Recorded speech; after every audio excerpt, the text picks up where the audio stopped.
សូមជម្រាបសួរនិងស្វាគមន៍មកកាន់កម្មវិធីសុខភាព Zoom Health Talk Campaign ដែលរៀបចំឡើងដោយមណ្ឌលវិទ្យាសាស្ត្រទេវតាថ្ងៃនេះគឺជាថ្ងៃរំលឹកនិងយល់ដឹងអំពីជំងឺមហារីកនាងខ្ញុំវិជ្ជបណ្ឌិតវីណាជានាយិកានៅមណ្ឌលវិទ្យាសាស្ត្រយើងខ្ញុំមានកិត្តិយសដើម្បីអញ្ជើញវាគ្មិនពិសេសដែលគាត់ជាវិជ្ជបណ្ឌិតផ្នែកជំងឺឯកទេសជំងឺមហារីកហើយនិងជំងឺគ្រាប់ឈាមគាត់ឈ្មោះវិជ្ជបណ្ឌិត អាខាប៉ុនគាត់ជាវិជ្ជបណ្ឌិតព្យាបាលនៅមន្ទីរពេទ្យសមាធិវេទទីក្រុងបាងកកហើយគាត់មានបទពិសោធន៍នៅក្នុងការព្យាបាលជំងឺមហារីកនិងជំងឺគ្រាប់ឈាមនេះអស់រយៈពេលជាង11ឆ្នាំមកហើយចាអញ្ចឹងកុំឲ្យយើងបង្អង់យូរសូមជួបជាមួយនឹងវិជ្ជបណ្ឌិតទាំងអស់គ្នាចាThank you so much, Dr. Akapon, for taking this time to give us this talk about blood cancer. Can you give us a brief introduction about yourself and the years of your practicing in Bangkok, Thailand, or other countries? Good afternoon, everyone. I'm Dr. Akapon, and I have been hematologist and stem cell transplantation for 11 years. And I have 5-year experience in field of cellular immunotherapy. So our first question is, can you give us a just general definition of cancer? Like, what are the cancers that is most common around the world right now, and what are the things that we have to watch out for? So, cancer definition, I think it's composed of two parts. The first one is start for abnormal expansion of abnormal cell. And the second issue, the second definition of cancer is invasion to adjacent organ or metastasis to distant organ. So these are two main components of cancer. I see. What are the most common cases of cancer in Thailand? Yeah, we can classify for men and women. For men, the most common cancer is lung cancer, followed by colon cancer and liver cancer. But for women, the number one is the breast cancer, and colon cancer and gynecologic cancer. So is it common in Thailand that people having leukemia? Yeah, I think it's not only in Thailand, but for developing country, because we know that the one risk factor for hematologic cancer is exposure to chemical, especially pesticide.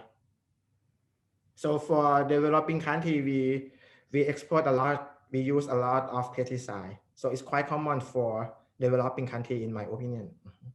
In Cambodia, we also see a number of blood cancer, or in a technical term, we call it leukemia. Can you tell us how many types of leukemia or blood cancer in general, in total? Yeah, let's make it simple. So for blood cancer, we can classify into two big groups. The first one is leukemia, and the second one is lymphoma.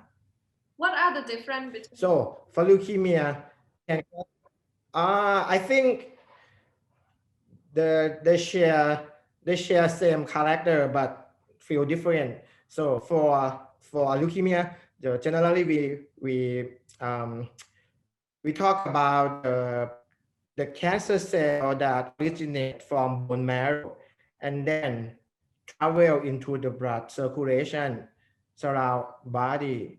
But if we talk about the lymphoma, usually originate from the lymph node, but it's the same thing. They are white blood cell. So at some stage for lymphoma, they can travel outside lymph node, and then they can travel around the body, same as leukemia.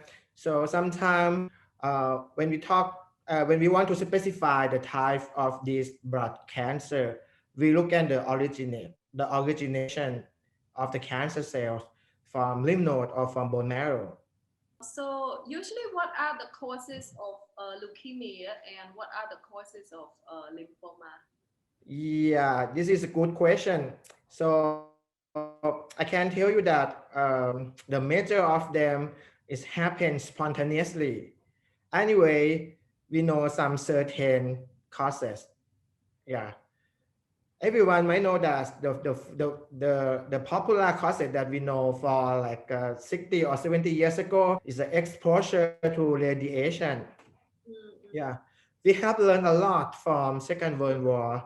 We know that the survivor from atomic bomb in Japan, few years later, they die from leukemia. So this is the one certain cause that we know, exposure to radiation.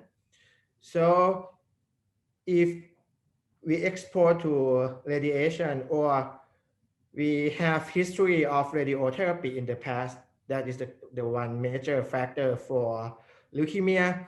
And the second one, I already mentioned at the beginning of the talk, exposure to chemical such as pesticide or aromatic carbon there and chemotherapy. For example, if we got breast cancer and if we get chemotherapy, so 3 or 5 years later, we can develop the leukemia. In this case, we call secondary leukemia. Mhm. For the age group, the cause that is spontaneously, I saw that a few of my patients, they diagnosed leukemia or lymphoma in a very young age, around 20 plus or 30 plus. What kind of age group of the onset of the disease? Yeah, it depends on the type of the leukemia or the lymphoma. Anyway, for leukemia, yeah, major of them, the incident we found more incident in the patient who elder than 60 years old. But for some type of leukemia, such as acute lymphoblastic leukemia, quite common for young adult. The same as lymphoma, some type of lymphoma common for elderly, but some type common for teenage age group. Yeah. Usually, is there any sign and symptom of the early stages of the leukemia and lymphoma? Yeah, I want to separate both of them because the sign and symptom is different. Okay, so for leukemia, we can classify just for simple into acute leukemia and chronic leukemia. Anyway, for acute leukemia, the name is acute. It means that you might never have any abnormality. You feel fine, okay? Then one day you develop the symptoms suddenly. And the symptom of acute leukemia is a symptom of bone marrow failure. So for the red blood cell line, you're gonna have symptoms from anemia. You're gonna feel dizzy. You're gonna feel like you don't have energy, or you feel like when you walk upstairs, you feel, oh, I'm so tired. I need to take a rest, even just 1 or 2 stairs. Yeah. And for the symptom of the white blood cell, you're gonna have infection. So for acute leukemia, you're gonna have fever. This is the common symptom of the infection. Yeah. And for platelet, you're gonna have abnormal bleeding, such as easy bruise, or you're gonna have spontaneously bruising in your body. Yeah. This is the symptom of the acute leukemia. And for lymphoma is quite different because you're gonna have few weeks until few months to develop the symptom. Yeah. If you have enlarged lymph node, it's very easy, the symptom that you can detect by yourself. When you take a bath, you might palpate the mass or the lump at your neck, your groin, or your axilla. Or you can have symptom of from the lymphoma, the chemical substance that they release into blood circulation. You're gonna have fever, or you're gonna have waist loss, or you're gonna have lost appetite. This is a symptom of lymphoma. Mhm. Okay. So let's go back to leukemia a bit. For acute leukemia, we can Mhm. see all the symptoms. What about chronic leukemia? Does it give any symptoms, or it's just silently grow inside you until one day it pop up as something critical? Yeah, exactly. It doesn't, yeah, it's like it's a silent glow inside your body because the name is chronic. So it means that you might not have any symptom for a few years. So the best way to detect chronic leukemia is a routine physical examination. It's very important because in Thailand, in Bangkok, around 80% of chronic leukemia we diagnose when they do routine physical examination, like annually physical examination. Yeah, because at early stage, we found only elevated in number of white blood cell. Mhm. So, what are the investigations that needs to be done to detect if a person have leukemia? So just start from the easy test that we can do is a complete blood count. If we found abnormality in red blood cell, white blood cell, and platelet, we have to do specific investigation. Mhm. Mm-hmm. So for the CBC, we can do everywhere. Yeah, it's super easy. Mhm. So, what are the specific So I recommend that. Yeah, the specific investigation is to do the bone marrow biopsy for leukemia because we can find the abnormality cell. At the same time, we can do genetic test to detect the abnormal mutation that happen in our stem cells. For lymphoma, after we palpate the enlarged lymph node, we have to do the lymph node biopsy because we need to do immunohistochemical staining to classify subtype of lymphoma. So usually, if we detect that we diagnose the patient with acute or chronic leukemia, is the treatment the same or it's different for both? Yeah, right now in the past few years, the understanding in the causes of the disease we know more. Now we know specific at into the gene mutation. We know that we use the type of the mutation to classify the patient into the cause of the disease to specific to the mutation. And the treatment for the leukemia and the lymphoma, they're different. They are different.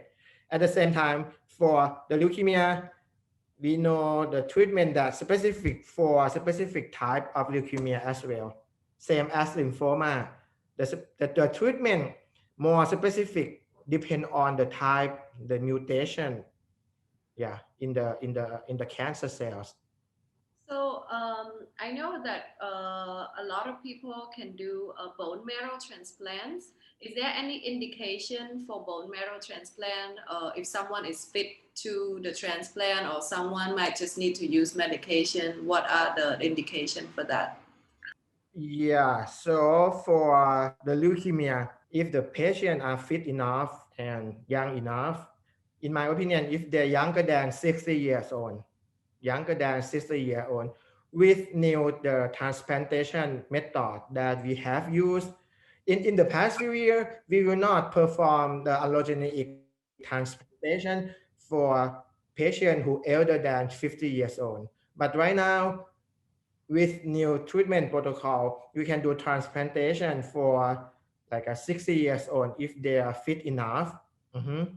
And we make decision by the type of disease and the mutation. Right now, the indication for the stem cell transplantation or bone marrow transplantation, the first indication is acute leukemia, both of acute myeloid leukemia and acute lymphoblastic leukemia. And the second indication is for the lymphoma. Mhm. And the other of blood cancer, multiple myeloma. And the other genetic disease like thalassemia, that's quite common in the Southeast Asia. I think the thalassemia quite common in the Cambodia as well, right? So that The is thalassemia, yeah, it's quite common. Yeah, because I I have many patients from Cambodia who get thalassemia. And the indication for transplantation is aplastic anemia. For aplastic anemia, the bone marrow transplantation is the curative treatment. And I perform allogenic transplantation for a number of Cambodia patients, and the result is very impressive. Right now, they can stop treatment and they can back to school and they can back to normal life activity. I'm very happy with the result. Yeah. Yeah, that's great news. So if let's say the patient isn't fit to be having bone marrow transplant, so do we use chemotherapy or targeted therapy or immunotherapy for leukemia treatment instead of bone marrow transplant? Yeah, this is a good question. So the transplantation we perform for prevention the relapse of disease. So for at the beginning, both of leukemia and lymphoma, patient need the treatment before they can proceed to do transplantation. And the type of the treatment before transplantation is depend on the type of leukemia or lymphoma and depend on the mutation. So the treatment we can combine chemotherapy or targeted therapy, yeah, or even cellular therapy before we perform transplantation. It depends on the specific type of leukemia or lymphoma. I see. Yeah, so usually patient gonna need 1 or 2 cycle of the treatment before we can do transplantation. Mhm. So, what do you recommend for those patients who's curious or worried if they have leukemia because they are the silent part of the disease? And what would you recommend as cancer screening for the patient who's just fit and healthy?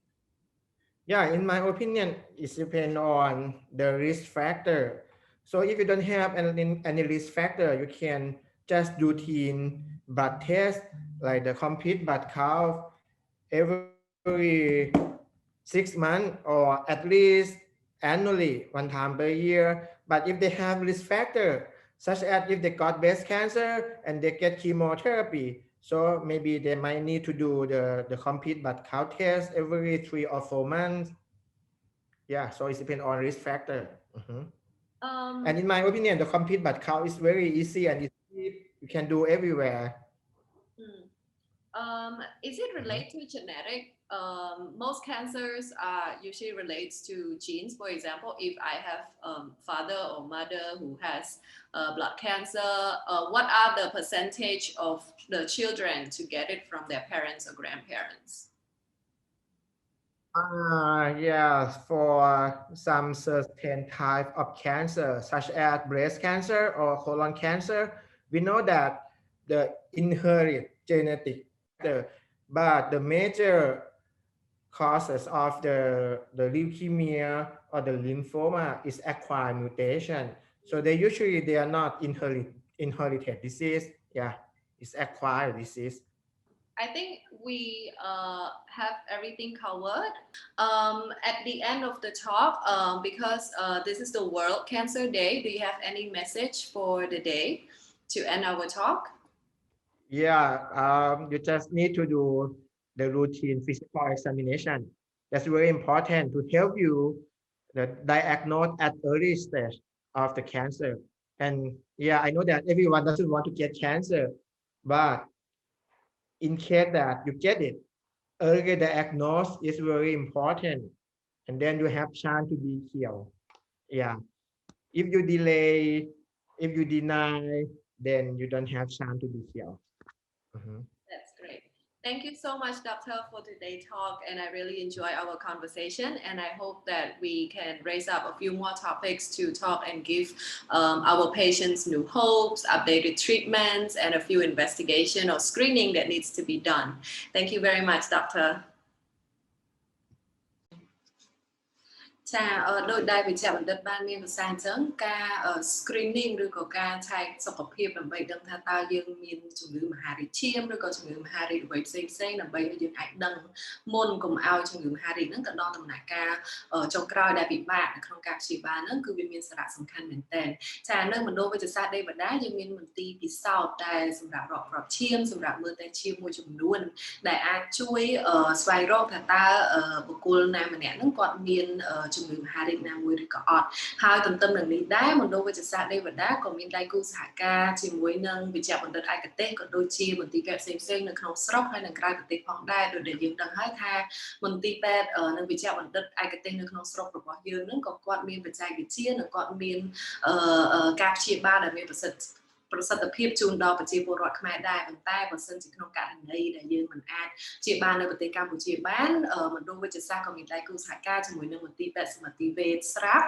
និងមន្ទីរពេទ្យឯកជននានានៅតាមប្រទេសថៃប្រទេសសិង្ហបុរីប្រទេសឥណ្ឌានិងប្រទេសផ្សេងៗទៀតផងដែរចាទន្ទឹមនឹងនេះដេវតាក៏សហការជាមួយនឹងក្រុមហ៊ុន BAAC ដែលជាក្រុមហ៊ុនយន្តហោះនិងឡានសង្គ្រោះបន្ទាន់ដែលរៀបចំទាំងបែបបទឯកសារអ្វីទាំងអស់ជូនដល់អ្នកជំងឺដែលគាត់មានបំណងទៅព្យាបាលឬក៏ទៅពិគ្រោះជាមួយនឹងគ្រូពេទ្យតាមរយៈ tele consultation ឬក៏ទៅផ្ទាល់ផងដែរចាជាចុងក្រោយនេះក្នុងឱកាសថ្ងៃរំលឹកនិងយល់ដឹងអំពីជំងឺមហារីកនាងខ្ញុំជាវិជ្ជបណ្ឌិតនៅប្រទេសកម្ពុជាក៏សូមគាំទ្រនិងលើកទឹកចិត្តយ៉ាងពេញទំហឹងចំពោះក្រុមអ្នកជំងឺដែលគាត់កំពុងតែពិបាកនៅក្នុងការព្យាបាលជំងឺមហារីកគាត់តស៊ូខិតខំប្រឹងប្រែងដើម្បីគោរពតាមការព្យាបាលនិងវិជ្ជាបញ្ជារបស់វិជ្ជាបណ្ឌិតឯកទេសហើយក្រុមគ្រូពេទ្យនៅក្នុងសកលលោកគឺកំពុងតែធ្វើខិតខំស្រាវជ្រាវរកថ្នាំថ្មីៗហើយនឹងថ្នាំវិធីសាស្ត្រក្នុងការព្យាបាលជាច្រើនដើម្បីជួយទៅដល់អ្នកជំងឺមហារីកគ្រប់គ្នាចានាងខ្ញុំវីណាពីមណ្ឌលវេជ្ជសាស្ត្រដេវតាសូមអរគុណសូមជម្រាបលា